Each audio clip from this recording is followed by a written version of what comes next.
Ивайла Васева. Марко дума, Елена говори.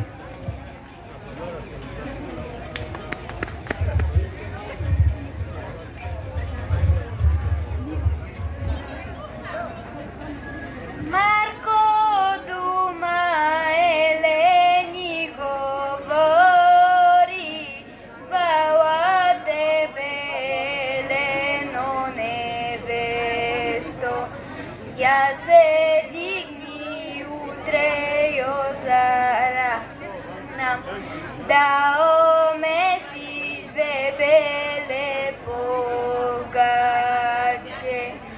da natočiš dve ljudi zdravice,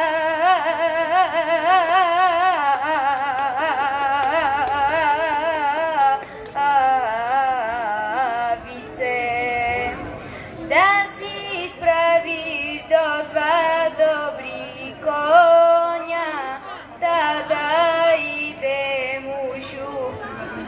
na goske, mene šure tebe mili braća, pa stanua Elena nevesta, omesiva dve bele pogače.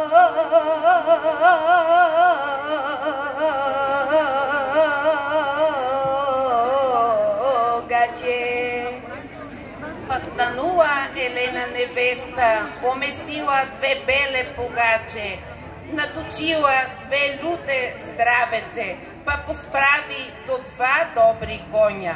Па се качи Елена невеста, па се качи на кон шарколия, а Марко си бела коня яха.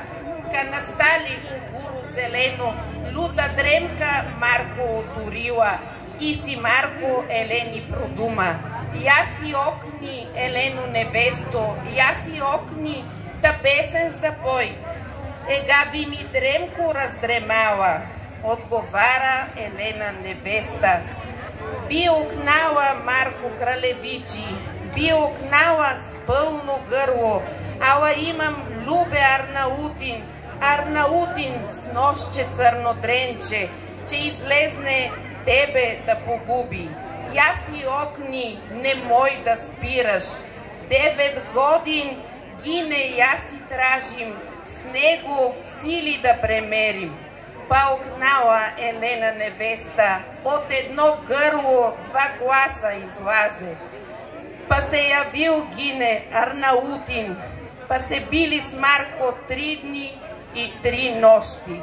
Марко надви гине Арнаутин и Елени тихо проговара. Марко надви гине Арнаутин